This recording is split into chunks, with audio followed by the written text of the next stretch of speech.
माझ्या राजकीय जीवनात माझ्यासोबत असलेले माझे सर्व तरुण सहकारी यांचा एक समन्वयक ही बैठक आज आयोजित केलेली आहे आणि या बैठकीचा उद्देश गेल्या 6 महिन्यात जो काही संपर्क दुरावा निर्माण झालेला होता करण्याचा प्रयत्न करत होता आणि काही विरोधक आजची ही बैठक आपण आयोजित केलेली आहे। कारण राजकीय प्रक्रियेमध्ये 2 पद्धतीने आपल्याला निवडणुकीला सामोरं जावं लागतं। एक आपल्या जे काही सहकारी संस्था आहेत इथं नामपूरहून खास त्यांची उपस्थिती लाभलेली आहे। कृषी उत्पन्न बाजार म्हणत होतो की व आपल्या या सर्व प्रक्रियेतल्या निवडणुका ह्या 2 पद्धतीच्या असतात। एक आपल्या सहकारी संस्थांच्या निवडणुका असतात आणि एक पक्ष पातळीवर लढवल्या जाणाऱ्या निवडणुका असतात। मग सहकारी संस्था या आपल्या कृषी उत्पन्न बाजार समिती असेल, शेतकरी सहकारी संघ असेल आणि ज्या काही पक्षीय पातळीवर लढल्या जाणाऱ्या निवडणुका तयार होतात। पण तालुक्याच्या ज्या काही सहकारी संस्थांच्या निवडणुका असतात त्या पक्षीय चिन्हावर लढवल्या न जाता आपण समविचारांनी एकत्र येऊन लढत असतो। या बैठकीचे जे अध्यक्ष आहेत इथं आदरणीय काकासाहेब काँग्रेसमध्ये असताना सहकारी संस्थांच्या निवडणुकीमध्ये पण काका कायम बापून द्वेषाने लढायचे। त्याच पद्धतीने राजकीय आरोप प्रत्यारोप त्यांच्यातला समन्वय जेव्हा सहकारी संस्थांच्या निवडणुका व्हायच्या तर तो दुरावा, तो क्लेश, तो द्वेष नसायचा। म्हणजे इतक्या खेळमेळीच्या पद्धतीने इथलं राजकीय वातावरण होतं। अलीकडच्या काळात वातावरण खूप दूषित झालेले आणि दूषित होण्याच्या मागे वर्चस्वाच्या लढाईच्या मागे सगळेजण लागलेले आहेत। ज्या काही जिल्हा परिषदच्या निवडणुका एका विचाराने आम्ही लढलो त्याच्यातलेच त्यांचे नाव कमी केले होते। प्रमोदजी राठोड यांनी कोर्टात जाऊन त्यांचं नाव पूर्वचे कार्यकर्ते, पण कधी आम्ही सांगितलं का तुम्ही अमुकचे आहात का, ढमुकचे आहात का, तुम्ही भाजपचे आहात का, आम्हाला तुम्ही चालणार नाही असं कुठे? तुमच्या तिकीट देण्याच्या वेळेस आम्ही कोणाला एखाद्याला उभं करून दिलं, मागायला लावून दिलं, मग आम्ही आमचं महत्व पटवलं, मग आता बबलू दादा आम्ही तुम्हाला करता काम करायनूच, आम्ही आमचा माणूस सांभाळतोच आणि आता तुम्ही पुढे व्हा असं सुद्धा केलं नाही। तरीही या सगळ्या प्रक्रियेत मग कृषी उत्पन्न बाजार समिती असेल, शेतकरी संघ असेल, त्यांना जास्त द्वेष निर्माण झाला। कारण या निवडून आलेल्या मंडळींना विश्वास आला की आम्ही जे केलं ते प्रामाणिकपणे केलं, तळमळीने केलं आणि तिथं कुठेही कसूर ठेवली नाही। महत्वाचं नाव घ्यायचं राहिलं भोसले सर, विजय भोसले सर हे पूर्वश्रमीचे भाजपचे आहेत आणि या सगळ्या प्रक्रियेमध्ये जो आम्ही विश्वास निर्माण करण्याचा प्रयत्न केला, जे आदरणीय बापूसाहेबांनी केलं तीच कित्ता मला गिरवायचा आहे। कारण आमच्या काही बापदादाच्या संस्था नाहीत, आमचं सर्व तुमच्यावरच उठणं बसणं आहे। इथं उपस्थित सर्व ज्येष्ठ मंडळी, तरुण मित्रांवर, आणि तुम्ही जर पाठ दाखवली तर मग आमले घरच जाणं पडेल बऱ्यावरील। म्हणून या सगळ्या प्रक्रियेत शेतकरी संघात कृषी उत्पन्न बाजार समितीच्या निवडणुकीत आपण जे पॅनल दिलं त्या पॅनल मध्ये एक समविचारांचे काँग्रेसचे बापूसाहेब चौधरींचा एक गट आपल्याला येऊन मिळाला होता। लोकसभेची निवडणूक आली, आता ते त्यांच्या पक्ष अजेंड्यावर ते काम करतायत आणि आपण आपल्या पक्ष अजेंड्यावर आपल्याला काम करायचंय। आणि या सगळ्या प्रक्रियेमध्ये बापूसाहेबांचे कायमचे सहकारी गेल्या 30-35 वर्षापासूनचे जिल्हा बँकेचे संचालक आदरणीय नानासाहेब कैलासजी महंत आणि बापूसाहेब दिलीप काकुस्ते यांनी गेल्या 15 दिवसापूर्वी आपल्या विचारांची विसंगत भूमिका घेतली आणि त्याच्यात अजून कल्लोळ निर्माण झाला। म्हणजे बापून या दोन्ही धाडं म्हणजे नक्की जाते काहीतरी काळबोर शिरवा, स्वाभाविक आहे। कारण आज जसं मी तुम्हाला या सगळ्या बैठकीला मी स्वतःहून कोणाला एकालाही फोन केला नाही, पण माझे सर्व सहकारी, माझ्या सर्व मित्रांनी तुम्हाला फोन केला आणि तुम्ही त्या विश्वासाने आले की बापूंनी जी बोलणी बोलवलेले तोच विश्वास तुम्हाला कैलास नानांमध्ये दिलीप बापूंमध्ये आजपर्यंत तुम्ही 30-35 वर्षात पाहिला आहे, पण आता त्यांनी घेतलेल्या भूमिकेशी आपण सहमत नाही. इथं उपस्थित असलेले सर्व ज्येष्ठ मंडळी 1985 पासून साहेबराव भाऊसाहेबांपासून बापूसाहेब पासून सगळे जेवढी मंडळी काम करते त्यांना सगळ्यांना विनंती, जर कैलास नाना आणि दिलीप बापू जर आले, त्यांनी जर त्यांचं काही मत व्यक्त केलं तर त्या मताशी आपला गट सहमत नाही. म्हणून आपण सर्वांनी जर या विचाराने भाजपसाठी प्रयत्न करायचे असतील तर तुम्ही पूर्ण प्रक्रियेत झोकून द्या. जर कोणाला काही अडचण वाटत असेल तर मला खासगीत सांगा, म्हणजे त्याच्यातनं काहीतरी मार्ग काढते. पण याचा अपप्रचार कुठे करू नका. भाऊ मी फक्त 2च जणांची नावं घेतले, मग बाकीचे 3ऱ्या 4थ्याच्या मनात काही जर गोंधळ असेल तर मग आपण आपलं चाल देऊ बा. दास भाऊ असं काही नाही ना. म्हणजे असं व्हायचं कारण नको, हे खरं सांगण्याचं तात्पर्य आहे. आणि या सगळ्या प्रक्रियेत मग सातत्याने काही गावी साहेबांना जाऊन सांगत होते की बुवा हे अजून कामाला लागले नाही आहेत, हे संदिग्ध भूमिकेत आहेत.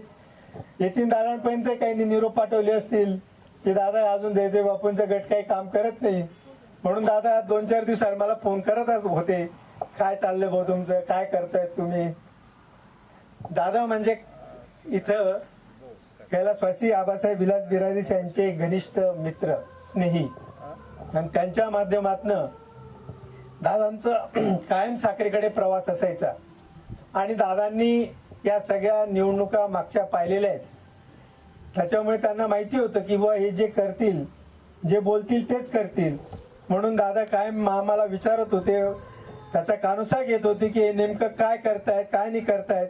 म्हणून मी दादांना आज खास बोलवून घेतलं आणि दादा आमच्या शब्दाला मान दिला, त्याबद्दल तुमचं मी शतशः आभारी आहे. कारण दादा दिल्लीवरनं शिर्डी विमानतळावर उतरले, शिर्डीवरनं डायरेक्ट इथं आलेले आहेत आपल्यासाठी. म्हणजे आपलं प्रमाणपत्र तुम्हाला गावी साहेबांकडे घेऊन जायचं आहे आता, किंवा हे प्रामाणिकपणे काम करणार आहेत त्याचं. म्हणून या सगळ्या प्रक्रियेमध्ये ही आजची बोलवण्याचं खास नियोजन हे आहे. आणि गेल्या 10 वर्षातल्या युती शासन आपल्या मोदी सरकारने केलेल्या कामांचा आपल्याला उहापोह करायचा आहे. हिनाताईंचा 22 तारखेला उमेदवारी अर्ज दाखल झालेला आहे आणि आता ही 25-26 पासून प्रचाराची रणधुमाळी सुरू होणार आहे. आणि या रणधुमाळीमध्ये आपण कुठेही मागे असता कामा नये. आणि इथं बसलेल्यांना सगळ्यांना विनंती आहे, काय गावागावामध्ये गटातटाचं राजकारण आहे, थोडीशी वर्चस्वाची लढाई आहे. आपल्यातला जे एक जण कोणीतरी भाजपचं पूर्वश्रेमीचं काम करतोय, काहींचा आबांना मारणारा तो कोणीतरी कार्यकर्ता काम करतोय, आणि मग आता त्यासले काय क्रेडिट भेटी म्हणून आपण कसा करता कळणं, असं बी बऱ्याच जणांच्या मनात आहे. त्यांच्या काय करतायत काय नाही करत आहे त्याच्या वादात आपण पडायचं नाही. मी तर मागच्या वेळेस पण होतं, विजू नाना सूर्यवंशींनी जेव्हा मेळावा घेतला होता की आपलं काम प्रामाणिक ठेवा, वरचा भगवंत आपला हिशोब आपला लेखाजोखा मांडत असतो. आणि राहिला थोडासा वाईटचा वाटा तर तो आपल्या नशिबी घेऊया. कारण जेव्हा समुद्र मंथन झालं, दानव आणि देवतांमध्ये जेव्हा विष आलं, तर हे विष कोणी घ्यावं, तर ते महादेवाने ते विष त्याच्या वाट्याला गेलं ना. आज ते महादेव भगवंत आपले सगळ्या तुमच्या आपल्याचे पूजनीय आहेत.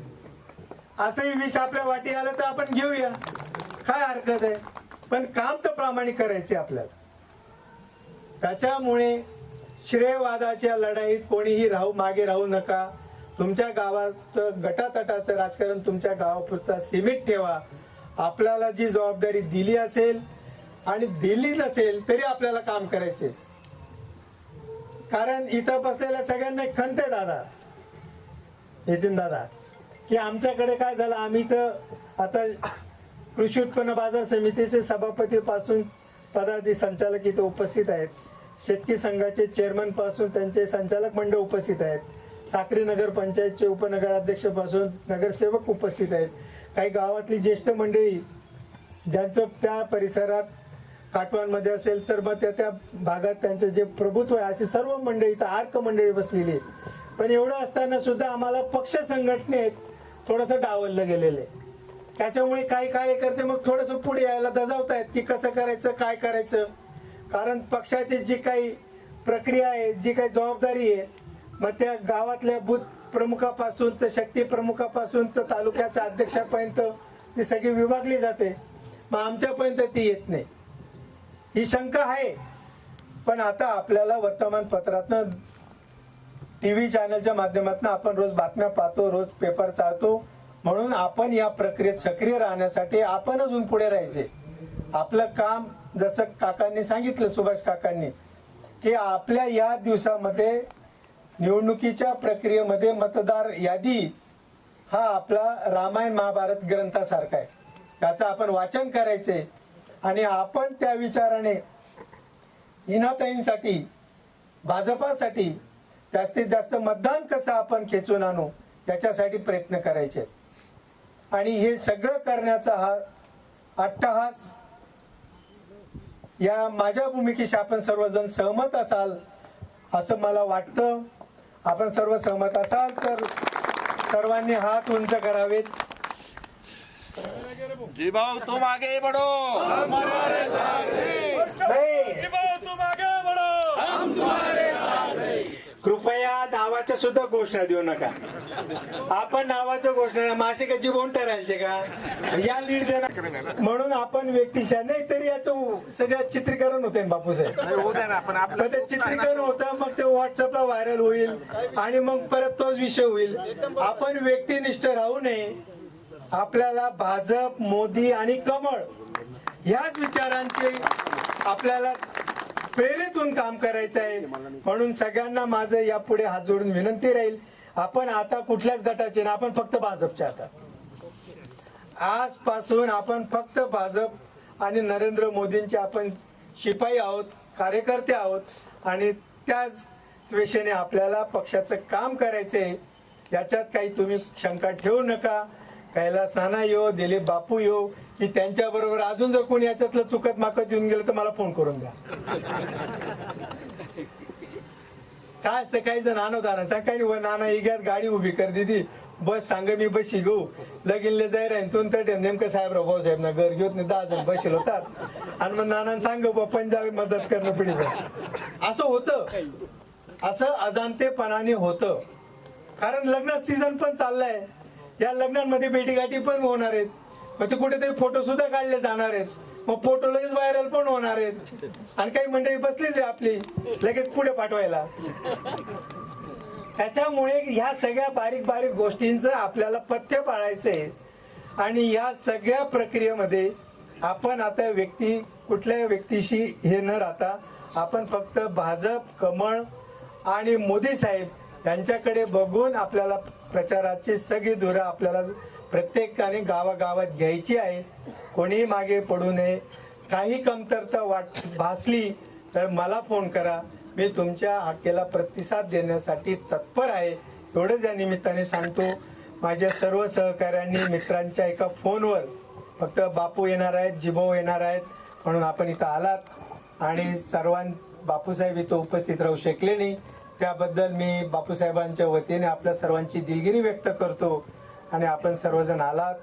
कार्यक्रमाला थोडा उशीर झाला. दादा तुम्ही येणार होते म्हणून आम्ही बी थोडंसं लांबवत होतो.